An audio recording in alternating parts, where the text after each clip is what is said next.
পান্ডেদা, ওই যে আমাদের 207-এর কন্ডাক্টর আছে না, হ্যাঁ। রঞ্জিত, ও নিজের বরযাত্রী ডবল টেকার বাসে নিয়ে যাচ্ছে। দেখিস এমনটা যেন না হয় ও টোপর পরে বাসে আবার টিকিট না কাটতে লাগে। ঘাটকোপার, ঘাটকোপার নামুন। আরে রাজীব দা, আপনার স্টপেজ এসে গেছে।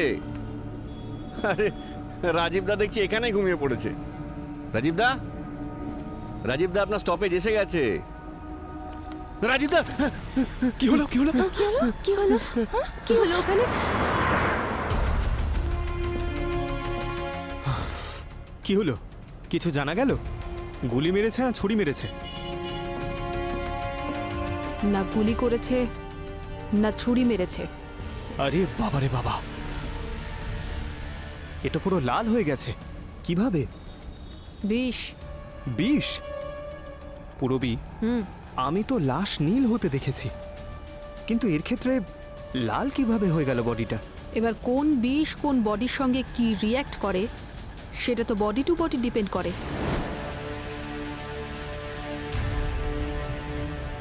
আরে বাবারে, হাতটা এত শক্ত হয়ে গেছে, খুলছেই না।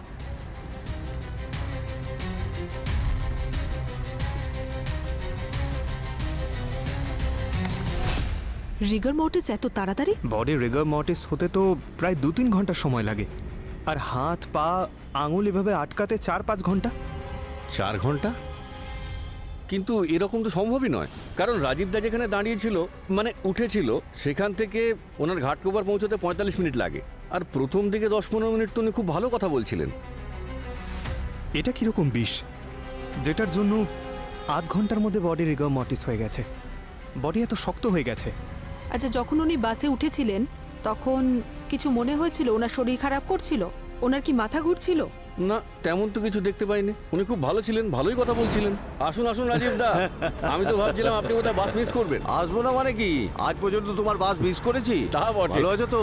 আসুন আসুন, এই চল চল চল চল আরে চল। শিলা, কেমন আছো? হ্যাঁ, ভালো আছে।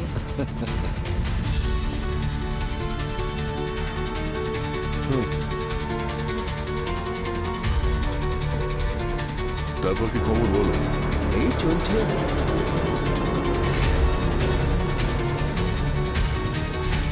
আসছি।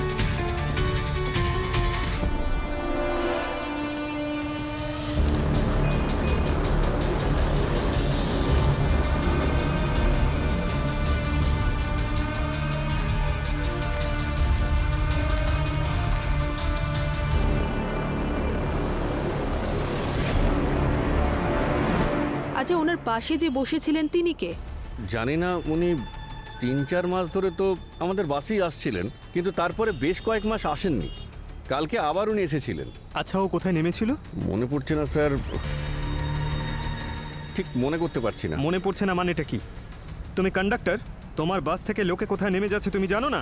স্যার, সকাল থেকে বহু প্যাসেঞ্জার ওঠে স্যার। কারো কাছে খুচরো থাকে না তো কেউ ড্রিঙ্ক করে বাসে উঠে পড়ে। সকাল থেকে সন্ধে পর্যন্ত মাথা আর কাজ করে না স্যার। এর মধ্যে আমরা কি করে কাউকে মনে রাখবো বলুন তো? আচ্ছা আচ্ছা, ঠিক আছে। এই লোকটাই বোধহয় মেরেছে রাজীবকে। আগে বাসে সবার সামনে বিষ দিয়ে দিয়েছে, আর তারপর চুপি চুপি নেমে গেছে। ব্যাগটা চেক করা যাক।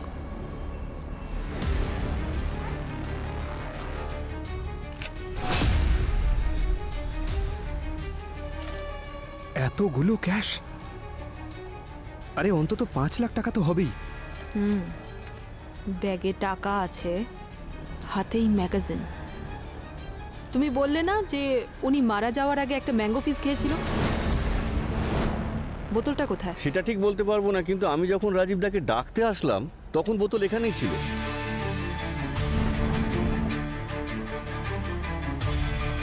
আচ্ছা ঠিক আছে, তুমি যাও, গিয়ে নিচে দাঁড়াও। ঠিক আছে স্যার। পঙ্কজ, ওই বোতলটাকে খুঁজতে হবে। ওই বোতলটা। আরে আরে দাঁড়ান, ও দাদা।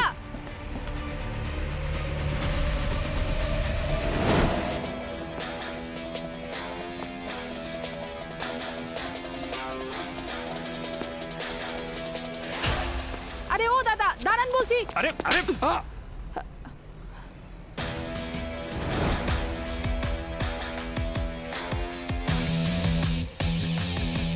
তুমি গায়ে হাত তুললে কেন ওর? তুমি চিৎকার করছিলে না একে থামানোর জন্য, তাই আমি থামিয়ে দিলাম। দাদা, আপনি ঠিক আছেন? হ্যাঁ এই ম্যাঙ্গো ফিশটা খাচ্ছিলেন কেন? আরে তুমি কি এটা রাজীবের সিট থেকে নিয়েছিলে? ঠিক বলেছেন। কেন? আসলে আমি ডায়াবেটিসের পেশেন্ট তো, তাই বেশিক্ষণ না খেয়ে থাকতে পারি না, সেই জন্যই জুসটা খেয়ে নিয়েছি। আরে রাজীবের মৃত্যু বিষের কারণে হয়েছিল। আরে ম্যাঙ্গো ফিজেই বিষ ছিল। কে? আরে আরে সাবধানে, কনস্টেবল, তাড়াতাড়ি এখানে এসো। ওনাকে হসপিটালে নিয়ে যাও, তাড়াতাড়ি তাড়াতাড়ি। আর তুমি কে? ওর গায়ে হাত তুলে দিলে কেন? I am special investigating inspector ভূমি, আর ও সাব ইন্সপেক্টর কীর্তিকা। আমাদের এখানে সিআইডির হেল্প করার জন্য পাঠানো হয়েছিল ইয়োর ব্যাকআপ টিম। আর এখানকার সিচুয়েশন দেখে মনে হচ্ছে যে আমাদের হেল্পের অনেক প্রয়োজন আছে।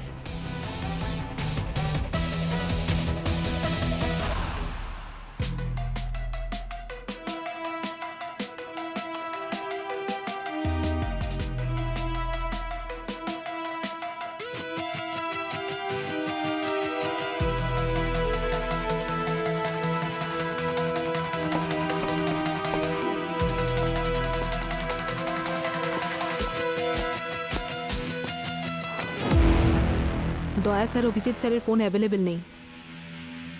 এবার এই কেসটা আমাদেরকেই দেখতে হবে।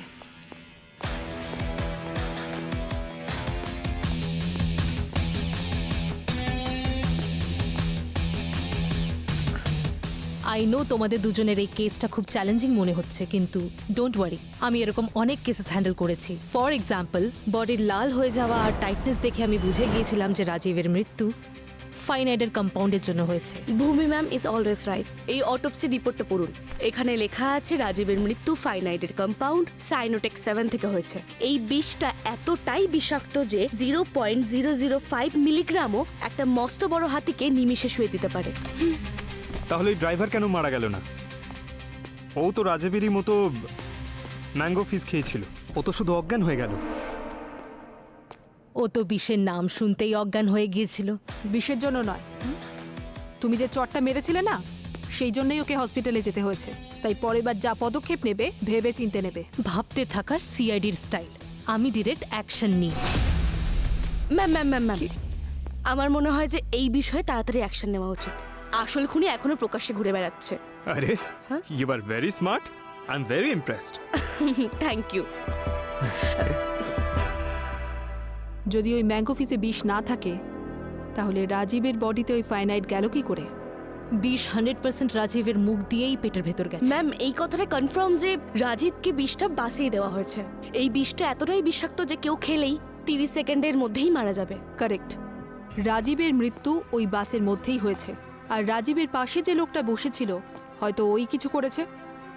ওই যদি কিছু করে থাকে, টাকা ভর্তি ব্যাগটা ওখানে কেন রেখে দিল?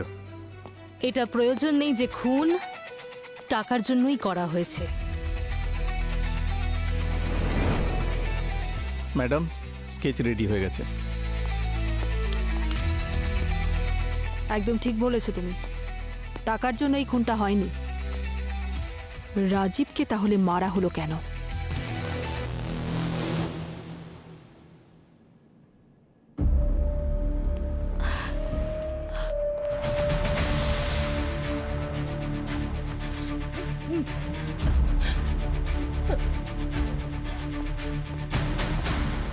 ম্যাম, আমরা সিআইডি থেকে এসেছি।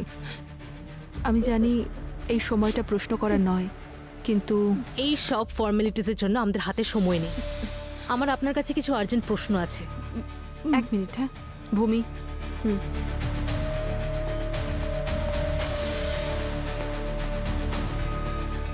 এই বাড়িতে সবে একজন মারা গিয়েছে, একটু কি সিম্পাথি দেখাতে পারো তুমি? এই সব ইমোশনাল ড্রামাতেই তোমরা টাইম ওয়েস্ট করো, সেই জন্য নিজের এসিপি স্যারকে বাঁচাতে পারোনি। তুমি হেরে গেছো এসিপি।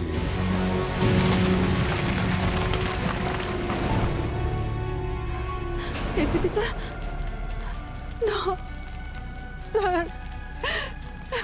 এসিপি স্যার, ইনাকে চেনেন আপনি? না, আপনার হাজবেন্ডের কারোর সাথে কোনো শত্রুতা? কিছুই ছিল না। একজন সাধারণ দোকানদার ছিলেন উনি। সকালে ঠিক সময় দোকান খোলা আর রাতে ঠিক সময় বাড়ি ফেরা, ব্যাস এটাই তো রুটিন ছিল ওনার। উনি কখনো কারোর খারাপ চাইনি। কোনো জিনিসের ওপর লোভও ছিল না, তারপরেও এরকম ভালো মানুষের সাথে। ম্যাম প্লিজ নিজেকে একটু সামলান। হ্যাঁ,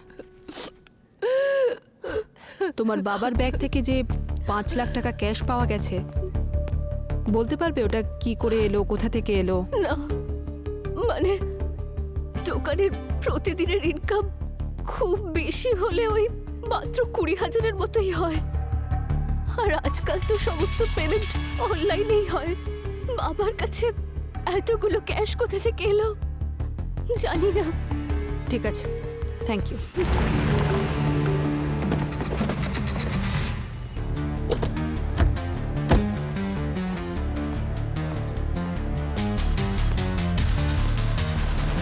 দিনে দুপুরে চুরি করছিস? হ্যাঁ, আপনারা কারা? আমরা সিআইডি অফিসার। কেমন সিআইডি অফিসার আপনারা? কেউ যদি চুরি করতে চায় তো এভাবে করবে, সামনে থেকে শাটার তুলে। আর তাছাড়া ডেইলি আমি আর আমার মালিক এসে শাটার তুলি, কিন্তু আজকে আসতে দেরি করছেন। উনি আর আসবেন না, কেউ ওনাকে খুন করে দিয়েছে। কি খুন করে দিয়েছেন? এটা এটা কি করে হতে পারে?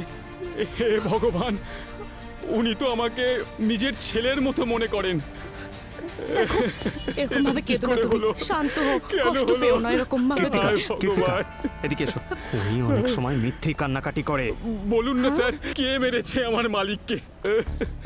সেটাই খোঁজ নিতে এসেছি। উনি খুব ভালো মানুষ ছিলেন। কাল বা বিগত কয়েকদিনের মধ্যে ওনার সাথে কি কোনো অদ্ভুত কিছু ঘটেছে?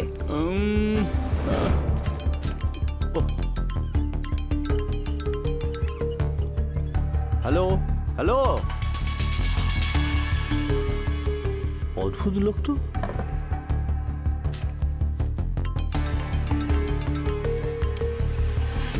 হ্যালো হ্যালো, কি হয়েছে? সব ঠিক আছে তো? আরে ভাই কথাই বলবে না যখন ফোন কেন করে? বিরক্ত করে মারছে।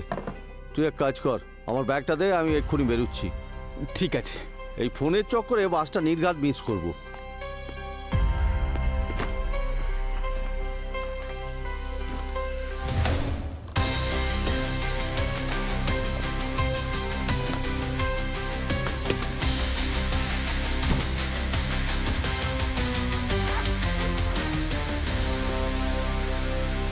দেখে শুনে দোকানটা বন্ধ করে যাস। ঠিক আছে ওই ব্ল্যাঙ্ক কলস ওনার কাছে আগেও আসতো? ম্যাম, এর আগে আমি কোনোদিন দেখিনি। ওনার কাছ থেকে আমরা একটা ম্যাঙ্গো ফিজের বোতল পেয়েছি, সেটা কি উনি রোজই নিয়ে যেতেন? হ্যাঁ, বাসে বসে খেতেন, তাই নিয়ে যেতেন। আর ওই 5 লাখ টাকা যেটা ওনার ব্যাগে পাওয়া গেছে সেই ব্যাপারে কিছু জানো? কোন 5 লাখ? যখন আমি ওনার ব্যাগ দেখেছিলাম তখন তো কোনো টাকা ছিল না। উনি ড্রয়ার থেকে 1-2 হাজার টাকা তুলেছিলেন, কারণ ওনার পার্স চুরি হয়ে গেছিল। আর ওই পার্সটা কখন চুরি হয়েছিল? কালকে। পার্স চুরি হয়ে গেল, ব্ল্যাঙ্ক কলস এলো, তারপর খুন হয়ে গেল। সবকিছু একদিনে কোইন্সিডেন্স তো হতে পারে না।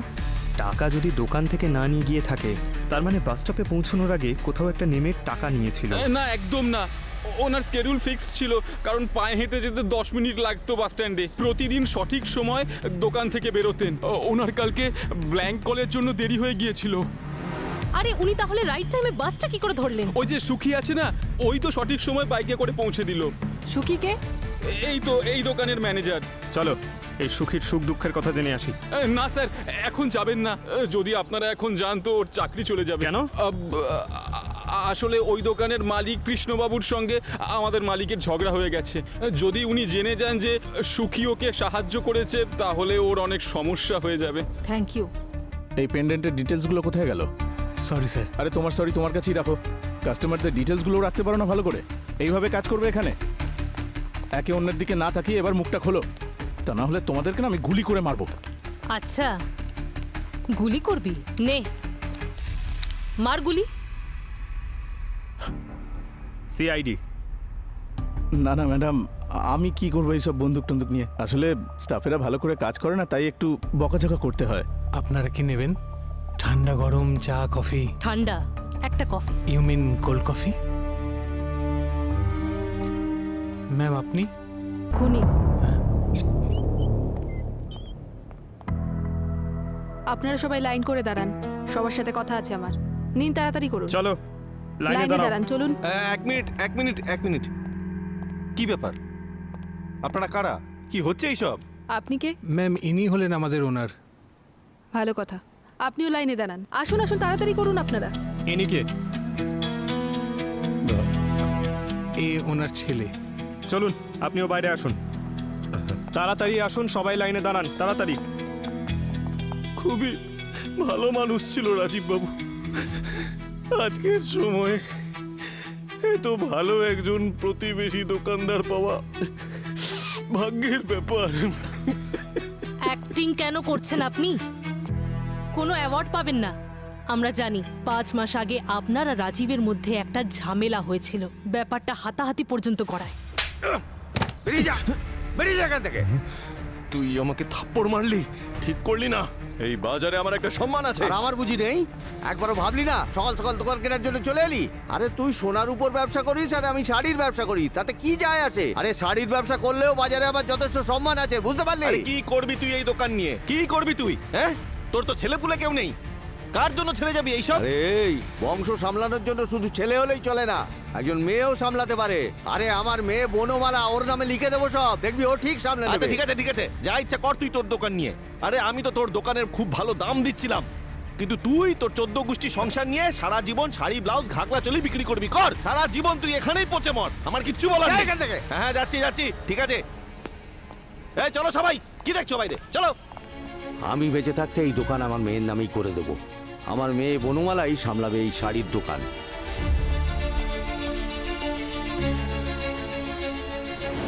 আপনার কাছে তো পুরো মোটিভ আছে একটা মার্ডার করার। আরে এসব কি বলছেন ম্যাডাম আপনি 25 বছর আগে আমরা দুজনে মিলে একসাথে এই দুটো দোকানে যাত্রা শুরু করেছিলাম, তখন থেকে বন্ধুত্ব।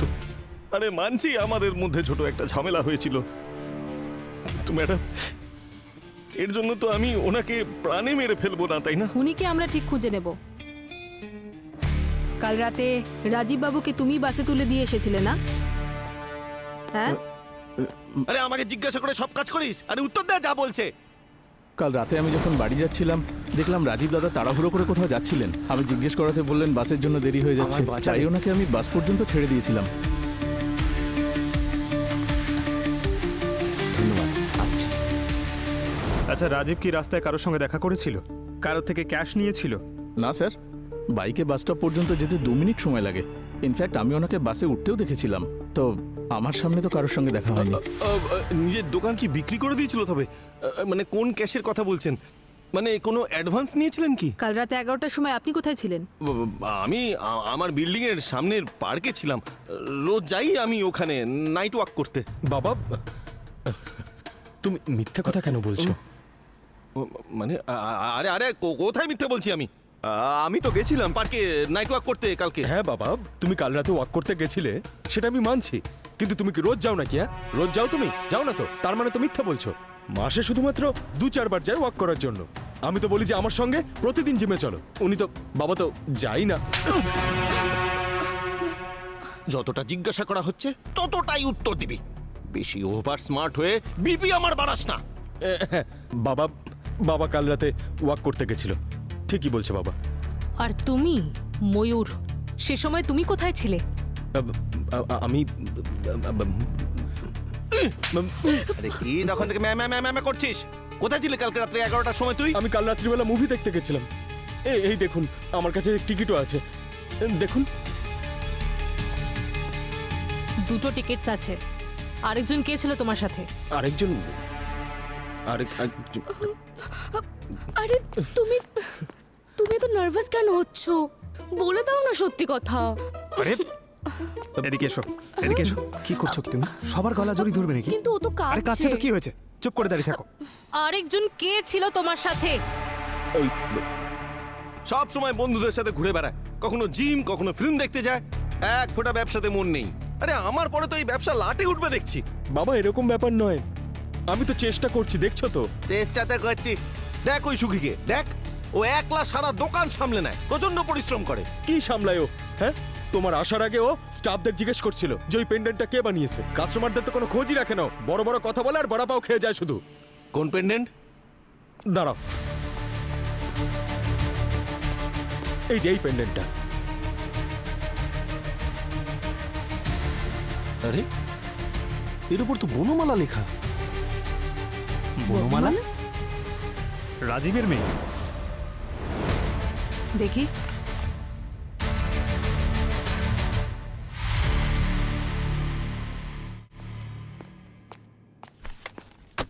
পুরবী, ওই সচিন স্যার আর অবনীর বিষয়ে কিছু জানতে পারলে? সচিন স্যার এখনো হসপিটালেই আছে। অবনী ডিসচার্জ হয়ে গেছে, কিন্তু একটু সময় লাগবে ঠিক হতে। আচ্ছা, রাজীবের কেসটার কি প্রগ্রেস হলো? আরে কিছুই জানতে পারছি না। এক তো রাজীবের ব্যাগে 5 লাখ টাকা কে রাখলো সেটা জানাই যাচ্ছে না। দ্বিতীয়ত রাজীবের মেয়ে বনমালার নামে কেউ একটা পেন্ডেন্ট বানিয়েছে, ওটা কে বানিয়েছে সেটাও জানা যাচ্ছে না। আর ওই বিষটা রাজীবের বডিতে কিভাবে গেল সেটারও তো খোঁজ পাওয়া যাচ্ছে না। এমনকি সেই লোকটা যে সেদিন রাজীবের পাশে এসে বসেছিল, আমি ওই লোকটার স্কেচটা আমাদের ডেটাবেসে সার্চ করে দেখেছি। ম্যাম, তেমন কিছু পাইনি। এই কেসটা কমপ্লিকেটেড হয়ে যাচ্ছে। আর যদি তোমাদের এসিপি স্যার জীবিত থাকতেন, এতক্ষণে নিশ্চয়ই কেস সলভ করে থাকতেন, তাই না? এজিপি স্যার আমাদের এইভাবেই ট্রেন্ড করেছে যাতে আমরা যে কোনো ডিফিকাল্ট কেস সলভ করতে পারি। আচ্ছা, কেস তো তোমার সামনেই আছে ম্যাডাম, এবার করেই দাও নিজের এসিপি স্যারের মুখটা উজ্জ্বল। কেস সলভ হয়েই যাবে। আমাদের শুধু উলের একটা সুতোর প্রয়োজন, যেটা টানলে সোয়েটারের প্রতিটা সেলাই খুলে হাতে চলে আসবে। সোয়েটারের উল পেয়ে গেছি। আচ্ছা, ওই যে 5 লাখ টাকা পেয়েছিলাম ওটা একদম ফ্রেশ বান্ডেল ছিল, তার সিরিয়াল নাম্বার ট্রেস করা গেছে। ওয়াও, তাহলে তো আমরা খুব সহজেই জানতে পেরে যাবো যে ক্যাশটা কে কখন কোথা থেকে উইথড্র করেছে। Ma'am, case solved.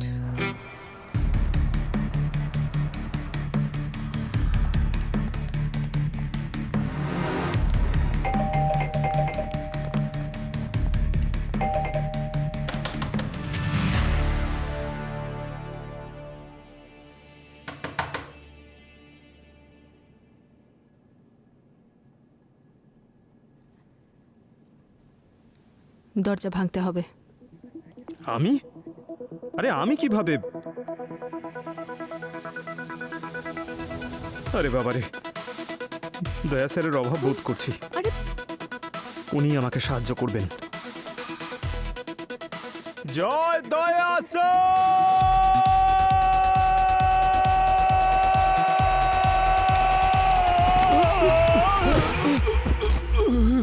পঙ্কজ, আপনি ঠিক আছেন? এসব কি করছো তোমরা? কারা? আমরা সিআইডি অফিসার। সিআইডি? আপনি রাজীব বাবুকে চেনেন? হ্যাঁ, ওই শাড়ির দোকানদার তো? হ্যাঁ, উনি। কেউ ওনাকে খুন করে দিয়েছে। কি কি বলছেন কি? তার মানে কালকে ওনার সঙ্গে দেখা হওয়ার পর উনি... কি কি কি কি কাল রাত আমার যাওয়ার পরে কি কি হয়েছে মনে পড়ছে না? মনে করিয়ে দেব।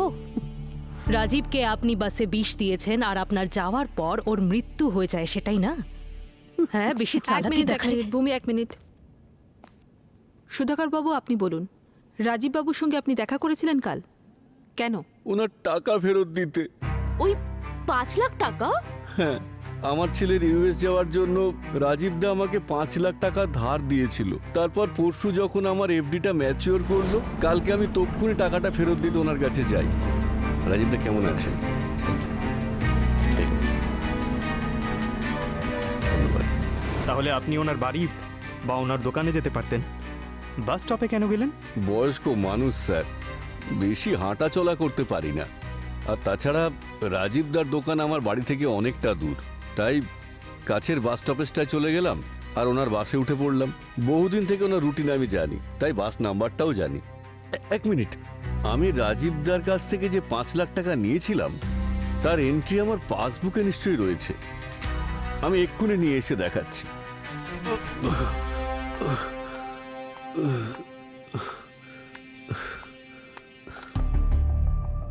রাজীব এনাকে যে টাকাটা দিয়েছিল তার এন্ট্রি রয়েছে, আর ইনি যে টাকাটা উইথড্র করেছিলেন সেটারও এন্ট্রি রয়েছে। আচ্ছা, আপনার পায়ে কি হয়েছে? কালকে রাতটাই খারাপ ছিল ম্যাডাম।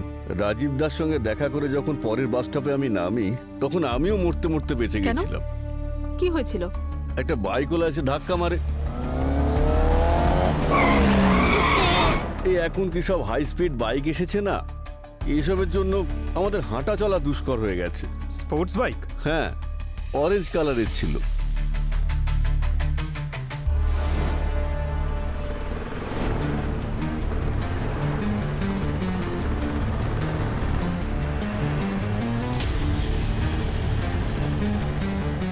ঠিক আছে, থ্যাংক ইউ। Thank you. এই অ্যাক্সিডেন্ট যেখানে হয়েছে সেখানে সিসিটিভি নিশ্চয়ই আছে, ফুটেজ চেক করা যাক। ম্যাম এই দেখুন, সেই রাতে সুধাকর বাবু যখন বাস থেকে নামলেন পাশের দোকানের একটা ফুটেজ 10:40 আর ম্যাম তার ঠিক 1 মিনিট পরেই এই অরেঞ্জ স্পোর্টস বাইকটা এখানে এসে দাঁড়ায়। মনে হয় এই বাইকটাই সুধাকর বাবুকে ধাক্কা মেরেছে।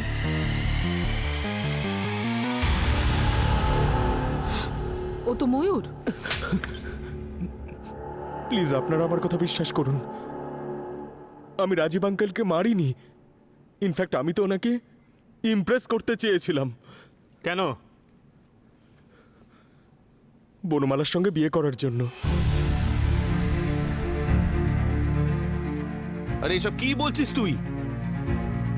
হ্যাঁ বাবা, ছোটবেলা থেকে ওকে পছন্দ করতাম আমি। বাবা আর রাজীব আঙ্কেল দুজনেই খুব ভালো বন্ধু ছিল, আর সেই জন্য আমরা দুজনও ছোটবেলা থেকে একসঙ্গে খেলেছি, একসঙ্গে বড় হয়েছি।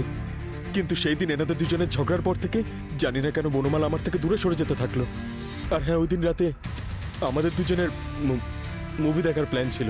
মনে আছে আপনাদের যে টিকিটটা দেখিয়েছিলাম, সেটা আমি আমাদের দুজনের জন্য বুক করেছিলাম। কিন্তু জানি না হঠাৎ করে ও কেন মুভির প্ল্যানটা ক্যান্সেল করে দিল।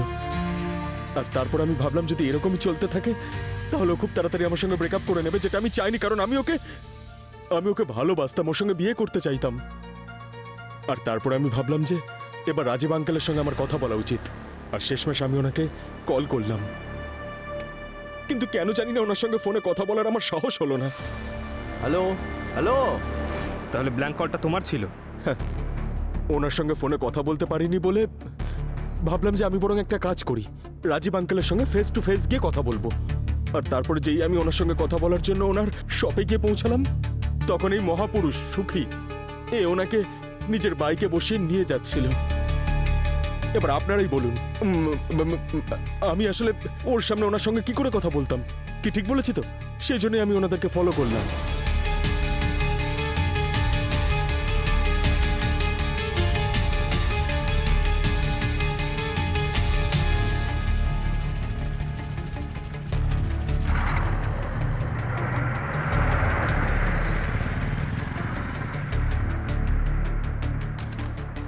আর ভাবলাম যে উনি ঘাটকোপার স্টপেজে নামলেই আমি ওনার সঙ্গে গিয়ে কথা বলবো। কিন্তু যে আমি ওখানে পৌঁছালাম, আমি দেখলাম যে যে রাজীব আঙ্কেল তো মারা গেছেন। তখন আপনারা ওখানে চলে এসেছিলেন। আর তখন আমি ভাবলাম যে এই কেসটার ব্যাপারে আমি চুপ করেই থাকি। আর বলেই বা কি হতো? আমার বাবা আজে বাজে কথা বলতো, আমাকে দুটো চড় থাপ্পড় মারতো, তাই আমি চুপ করে গেছিলাম। তোমার ফোন দেখি। তোমার ফোনটা দাও, আনলক করে দাও।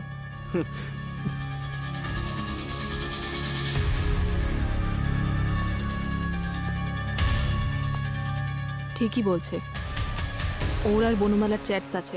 দেখলেন তো আপনারা, আমি সত্যি কথা বলছি।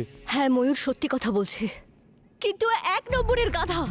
আরে আমাদের ফ্রেন্ডশিপকে জানি না কি মনে করে রেখেছে। যখন ইচ্ছা কল মেসেজ। শুধুমাত্র বাবার জন্য ওকে সহ্য করছিলাম, কারণ ও কৃষ্ণ আঙ্কেলের ছেলে। তাও আমি ওকে অনেকবার বোঝানোর চেষ্টা করেছিলাম যে আমি ওর প্রতি ইন্টারেস্টেড নই, কিন্তু কিছুতেই বুঝতো না। ও খুব বাড়াবাড়ি করতো। আর যেহেতু বাবা মারা গেছে, আমি ওকে বেশি এন্টারটেনও করতে চাই না। সেই জন্য ওর মেসেজের রিপ্লাই দেওয়া বন্ধ করে দিয়েছি আমি। সোয়েটারের উল টানতে টানতে পুরো সোয়েটারটাই খারাপ করে দিলে তোমরা দুজনে। খুনির তো কোনো খোঁজই পাওয়া যাচ্ছে না। এতক্ষণ কেসটা আমরা নিজেদের চোখে দেখছিলাম, কিন্তু এবার এসিপি স্যারের মতো ভাবতে হবে। আমাদের এটা ভাবতে হবে যে রাজীবকে বিষ দেওয়া হয়েছিল কি করে, না হলে আমরা কোনো কিছুই সলভ করতে পারবো না। তোমার কথাগুলো শুনে না আমার মাথাটা ঘুরছে। I really need my coffee. Ditto ম্যাম, আমি নিয়ে আসছি। I will follow you please.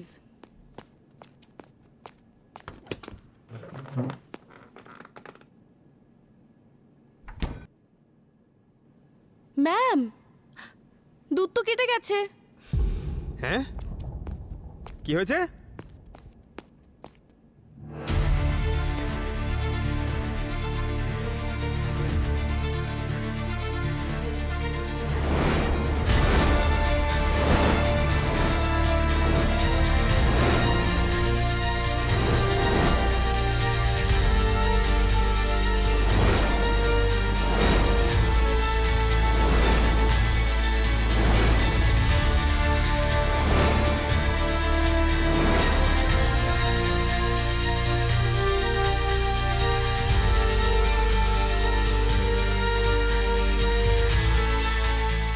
আমি তখন ওই ছোলার চাট বানাচ্ছিলাম তো ওই দুধের মধ্যে বোধহয় লেবুর হাতটা ঢুকে গেছিল, তাই তো জিনিয়াস। Thank you. সে তো আমি জানি।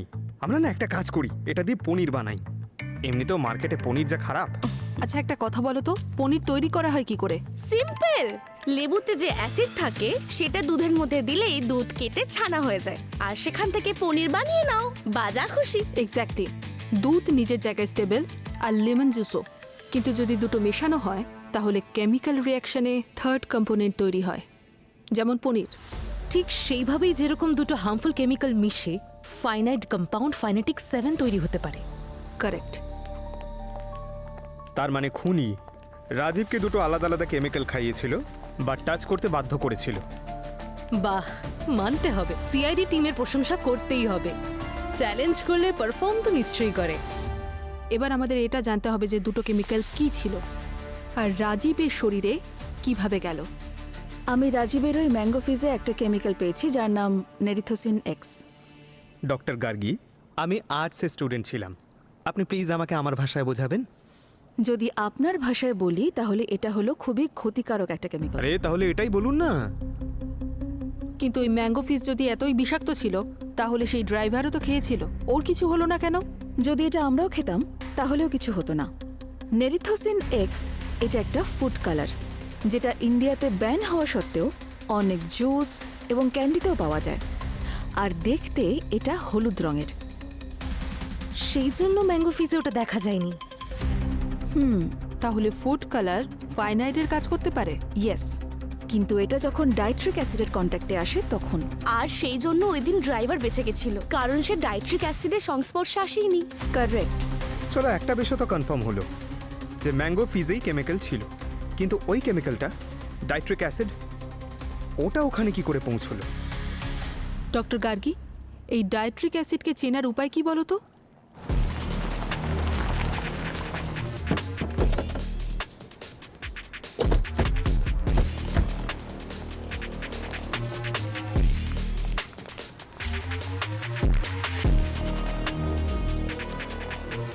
ডক্টর গার্গী এই স্প্রেটা দিয়েছে, এটা যদি আমরা ডাইট্রিক অ্যাসিডের উপর স্প্রে করি তাহলে ট্রেসেসের কালার চেঞ্জ হয়ে যাবে। রাজীব বাসে এভাবে এন্টার করেছিল, হয়তো এইভাবে ধরে।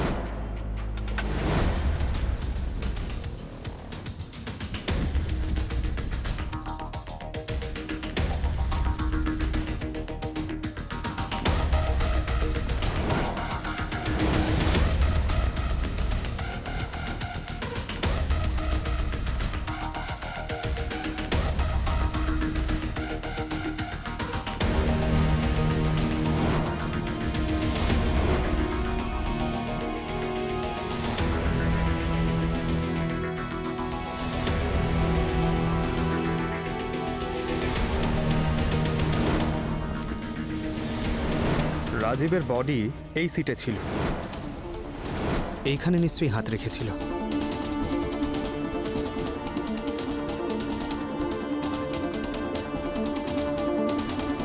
এখানে সব জায়গায় তো দেখে নিলাম, ডাইট্রিক অ্যাসিডের তো কোনো চিহ্নই পেলাম না। আর কি হতে পারে? এমন কোনো জিনিস যার ব্যাপারে খুনি শিওর ছিল রাজীববাবু বাসে উঠতেই ওইটাকে টাচ করবেই করবে। বাস টিকিট। বংশী আমাদের বলেছিল না যে রাজীবের ওয়ালেট চুরি হয়ে গেছিল? ওনার পার্স চুরি হয়ে গিয়েছিল। ও ডেইলি বাসে ট্রাভেল করতো, তাই ওর কাছে নিশ্চয়ই মান্থলি পাস ছিল, যেটা ওই ওয়ালেটে ছিল। খুনি নিশ্চয়ই ওকে বাধ্য করেছিল যে নেক্সট টাইম ও যখন বাসে ট্রাভেল করবে তখন একটা নতুন টিকিট নিতে হবে। এক মিনিট।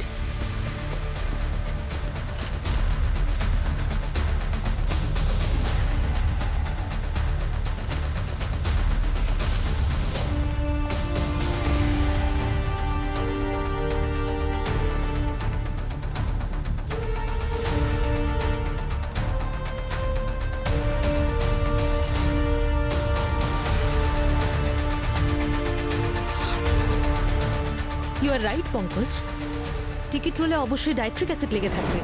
রাজীব আগে নিজের টিকিটটা ছুঁয়ে থাকবে আর তারপর ম্যাগাজিনের পেজ পাল্টানোর জন্য স্যালাইভা ইউজ করে থাকবে, অ্যান্ড দ্যাটস ইট। তার মানে ম্যাঙ্গো ফিজের কেমিক্যাল ডায়েট্রিক অ্যাসিডের সঙ্গে মিশে রাজীবের শরীরে ফাইনাইটের কাজ করেছিল।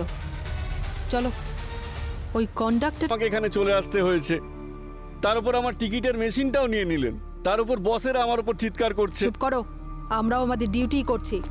যে টিকিট তুমি রাজীবকে দিয়েছিলে সেই টিকিটেই ও স্বর্গে গিয়েছে। তার মানে মানে এই যে টিকিট রোলে ডাইট্রিক অ্যাসিড লেগেছিল এবং সেটা ও মুখে দেয় আর তার মৃত্যু হয়ে যায়। তুমিই লাগিয়েছিলে সেই কেমিক্যালটা, না? বলো। কোন কেমিক্যাল ম্যাম? আমি কোনো কেমিক্যাল ফেমিক্যালের ব্যাপারে জানি না। আমি ডিপো থেকে যে টিকিট রোল পাই সেটাই আমি মেশিনে ভরে নিই। এরপর কি হয়েছে তা আমি কিচ্ছু বলতে পারবো না। মনে পড়েছে ম্যাম, ম্যাডাম মিরাজ এই প্রথমবার টিকিট মেশিনে ভরে দিয়েছিল। হ্যাঁ ম্যাম, তাহলে চলুন না বাস ডিপো থেকে ঘুরে আসি। আরে ম্যাম, ওখানে ওকে পাবেন না। মার্ডার হওয়ার পর থেকেই ওকে পাওয়া যাচ্ছে না। পাওয়া যাচ্ছে না তো কি হয়েছে? ওর অ্যাড্রেস তো পাওয়া যাবে।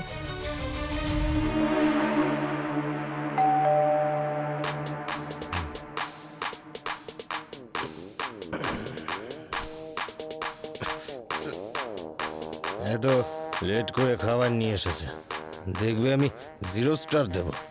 0 স্টার কি, কোনো স্টারই দেবো না আমি। আরে কি রে, এরকম করবি তুই? হ্যাঁ, একটাও স্টার দিবি না? চল, কোনো ব্যাপার না, আমি তোকে একটা স্টার দিচ্ছি।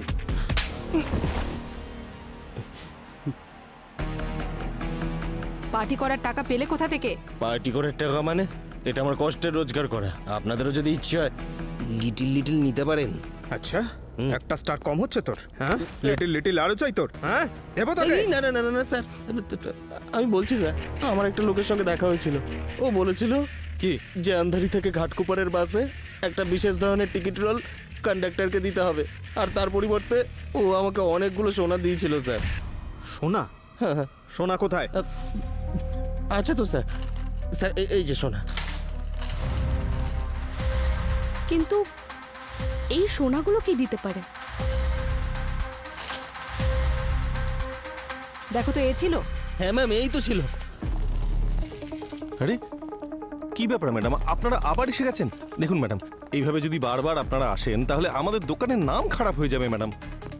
দেখুন, আপনারা বোঝার চেষ্টা করুন, কোনো দরকার হলে আমাকে ডাকবেন, আমি চলে যাব। ওইটা দেখান না। হ্যাঁ, ওই উপরে। হ্যাঁ, কি হলো?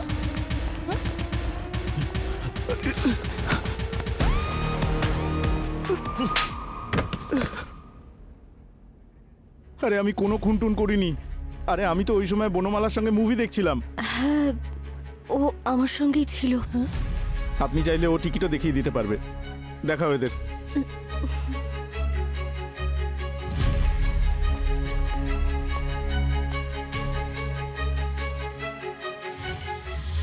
এটা তো সেই টিকিট যেটা ময়ূর বুক করেছিল নিজের আর বনমালার জন্য। আরে হ্যাঁ, এটা তো সেই টিকিটই।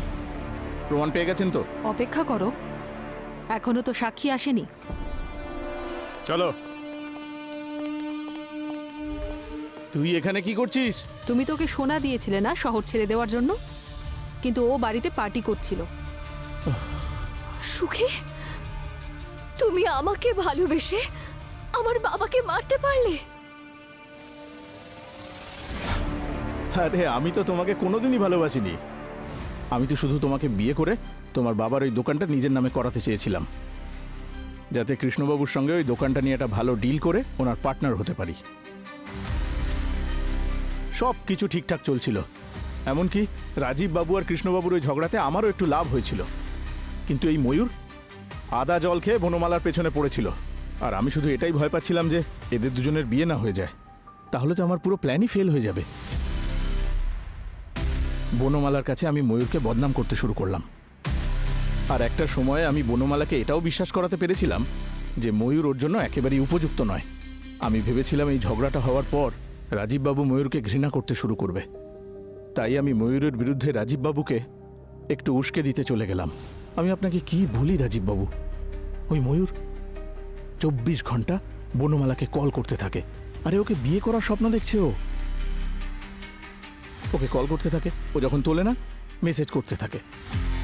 আমি তো শুধু এটাই ভাবি যে বেচারি কত ডিস্টার্ব ফিল করে না, কত দুঃখ পেয়েছে হয়তো।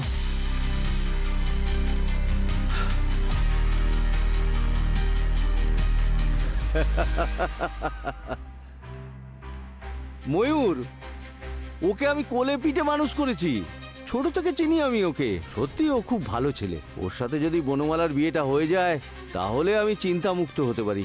সঠিক সময় এলে পরে আমি কৃষ্ণ ভাইয়ের সাথে কথা বলে সম্বন্ধটা পাকা করে ফেলতে পারি। আমার স্বপ্নের সাথে কম্প্রোমাইজ করাটা আমার পক্ষে সম্ভব ছিল না। সেজন্য আমি সেদিনই সিদ্ধান্ত নিয়েছিলাম যে আমি রাজীব বাবুকে শেষ করে দেব। রাজীব বাবু প্রত্যেকদিন বাড়ি যাওয়ার সময় নিজের সাথে ম্যাঙ্গো ফিজের বোতল নিয়ে যান, আর তারপর একদিন আমি সুযোগ পাওয়াতেই ওনার সমস্ত বোতলে ফায়ানাইড এক্স নামে একটা ফুড কেমিক্যাল ইনজেক্ট করে দিলাম। আর এই মিরাজকে খুঁজে ওর টিকিটের রোলে ডাইট্রিক অ্যাসিড লাগিয়ে ওকে দিয়ে দিলাম। ওটা আমরা গোল্ড ক্লিন করার জন্য ব্যবহার করে থাকি। রাজীবের যাতে নতুন টিকিট কিনতে হয় সেই জন্য ওর ওয়ালেটটা নিয়ে নিয়েছিলে। হ্যাঁ, কিন্তু এই ময়ূরের ওই ব্ল্যাঙ্ক কলে সেদিন ওনার বাস মিস হয়ে যাচ্ছিল, সেজন্যই আমি ওনাকে লিফট দিয়েছিলাম। ওনাকে ওই মৃত্যুর বাসে তুলে দিয়ে আমি আর বনমালা মুভি দেখতে চলে গিয়েছিলাম। আর ওই বনমালার পেন্ডেন্ট ওটা কে বানিয়েছিল? ওটা আমি বানিয়েছিলাম, যাতে আপনারা যেদিনকে ওখানে যাবেন আপনাদের সমস্ত সন্দেহ এই ময়ূরের ওপরই যায়, কারণ এই তো ওনাকে ব্ল্যাঙ্ক কল আর মেসেজ করতো। তোকে আমি ছাড়বো না, তোকে আমি চল এবার জেলে বসে মুভি দেখিস, তাও একা। পুরবি, এই কেসটা আমি যত সহজ মনে করেছিলাম ততটা ছিল না, কিন্তু তোমরা দুজনে সলভ করতে পেরেছো। তোমাদের সাথে কাজ করে আমাদেরও খুব ভালো লেগেছে। ইনফ্যাক্ট তোমরা চ্যালেঞ্জ করেছিলে বলেই আমরা এই কেসটা সলভ করতে পারলাম। So thanks to you. তোমরা আমাদের টিম পার্মানেন্টলি জয়েন করছো না কেন? তোমাদের টিম? কোথায় তোমাদের টিম? আমি তো এসিপি ছাড়া সিআইডির কোনো টিমের নামই শুনিনি।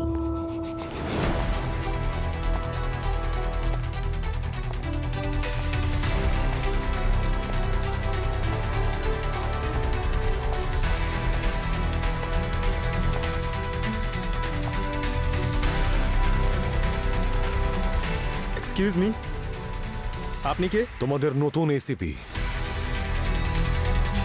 কি?